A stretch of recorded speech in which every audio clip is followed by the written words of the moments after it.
Good evening, YouTube. Hardball Crazy here. Come back with a video.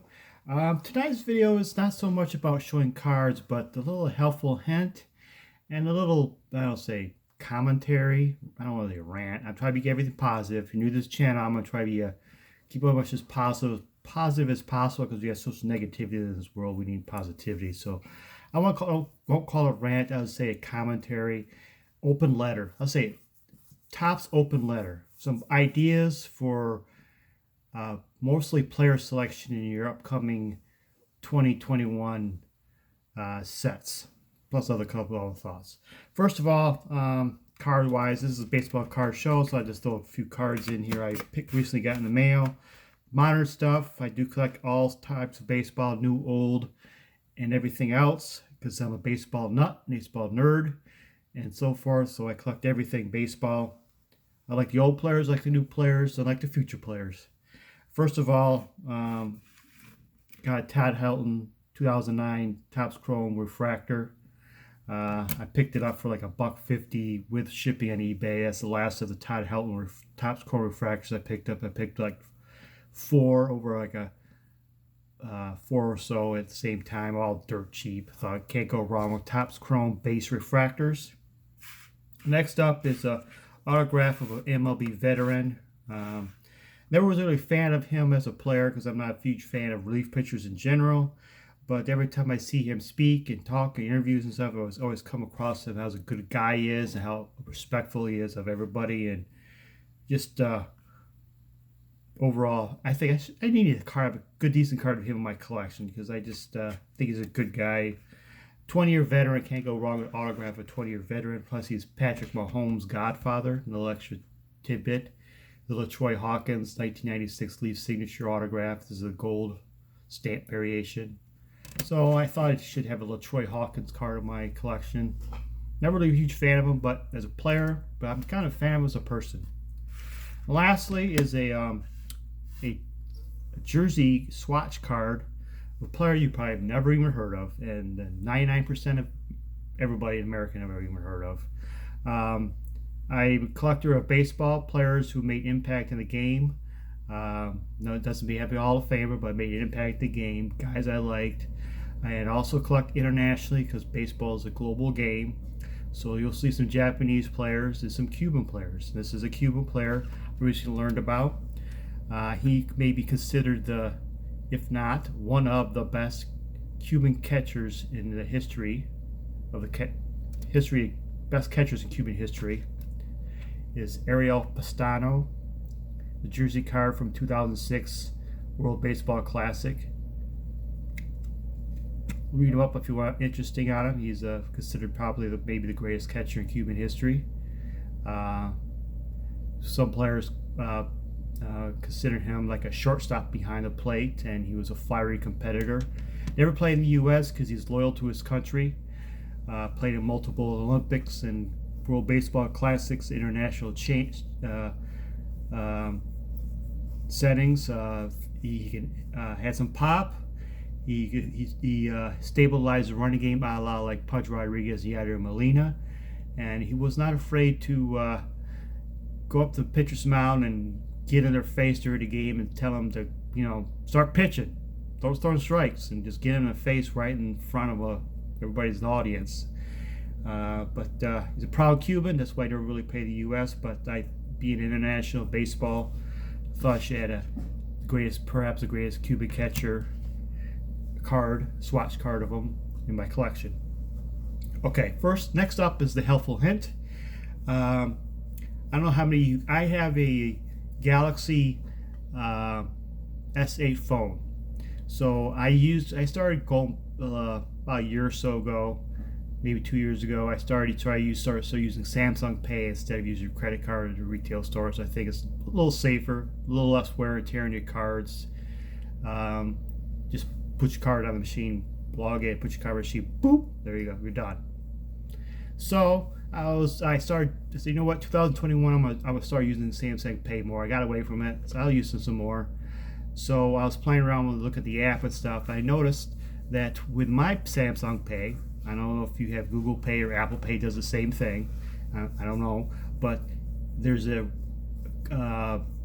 eBay, instead of use, there's a buyback, money back type deal. If you pay a certain amount of money, you get a percentage back, just like eBay bucks we're familiar with.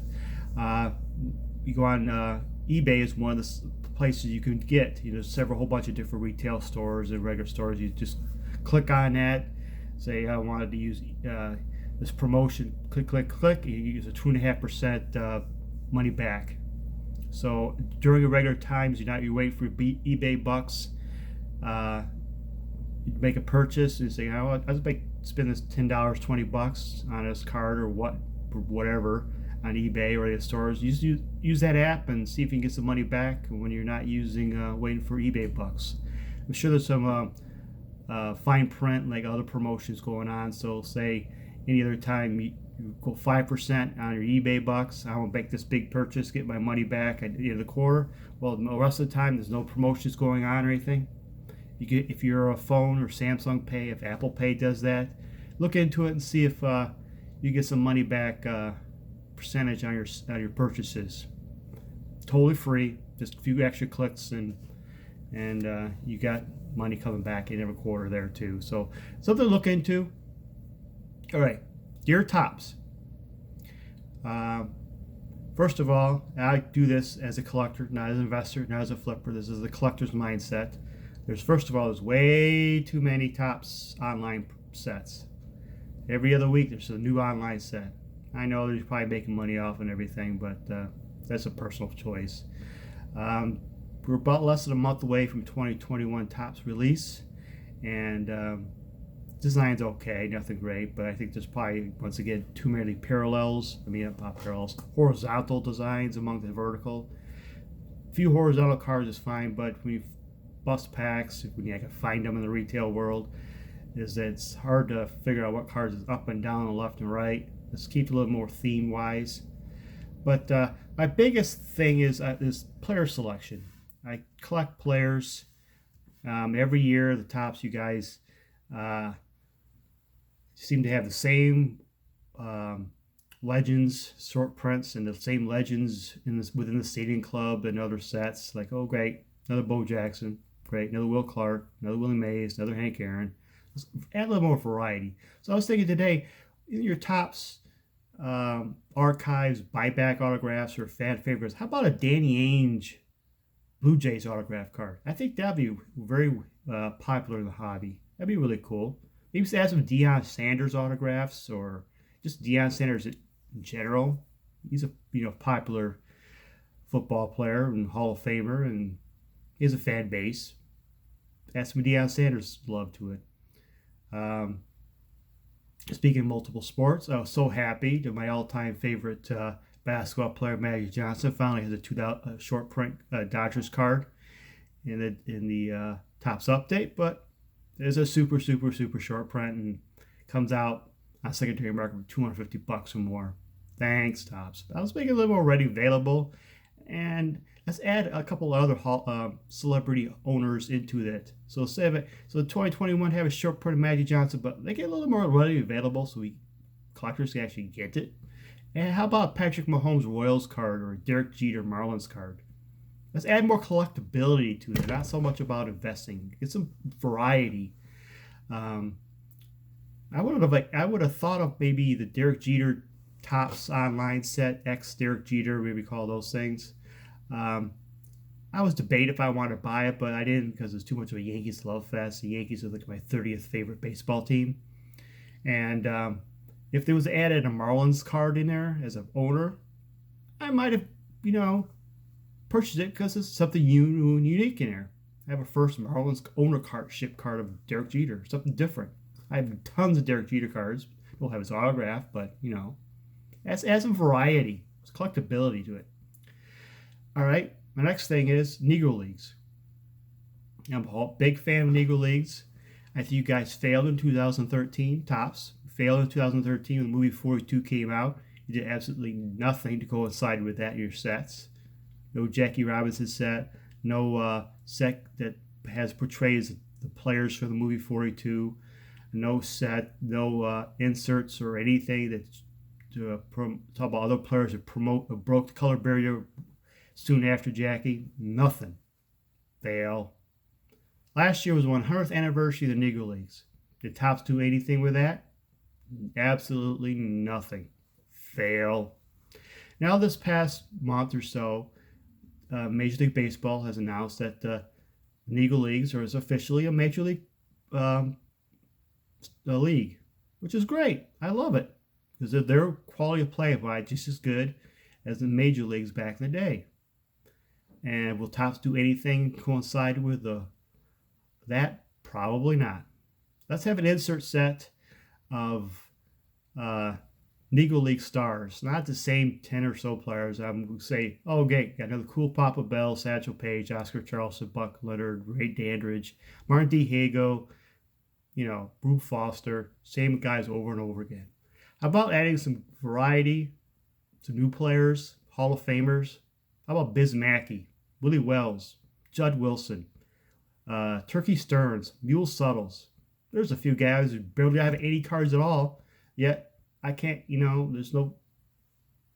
I can add some of those of my cards in my collection. Or maybe like this is a Major Leagues, instead of the short prints you have cards like for modern day players, like you can't tell if you pull a short print of Mike Trout or Acuna or whomever, even the lesser stars. You couldn't tell if it's a regular card or there's nothing distinguishable, a short print thing. How about as a theme to that? How about instead of that, maybe some Negro League short prints, or some guys who play in the Major Leagues who play in the Negro Leagues, like the Sam Jethros and Joe Blacks or Roy Campanellas and the Don Newcombs and Luke Easters and some of those guys who normally don't have cards, though those guys in the theme. Want to do that? Let's do that. Well, I got an idea. Let's make the short prints of one big long like checklist or theme. Let's say instead of having just indistinguishable photos, there's another player, another action photo of somebody. Great. Now the Juan Soto, I can't tell if it's real, which is short, without grabbing my Sherlock Holmes magnifying glass app to figure out what's the code on the back, because you have to be like unbelievably crazy vision to read that. How about every Major League team pretty much has a Negro League throwback unis. How about having themes throughout that as a short print? Like they have a Ronald Acuna Jr. Card and a short print of him and just different photo. How about the short print card being him in a picture of the Atlanta Black Crackers? And Juan Soto will be with the Homestead Grays. And Miguel Cabrera will be with the Detroit Stars. And the Francisco Lindor, if they still have Indians card, be with the Cleveland Buckeyes. Have those guys in their throwback Negro League weekend uniform. Something like that. Throwback jerseys.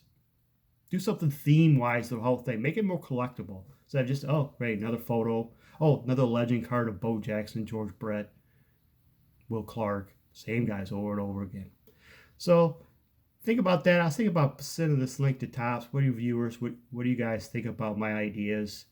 I thought I'd get this stuff off my chest to give you a little helpful hint in your eBay purchases too. But that's it for tonight. This video's long enough. Have a good night. Thanks for watching.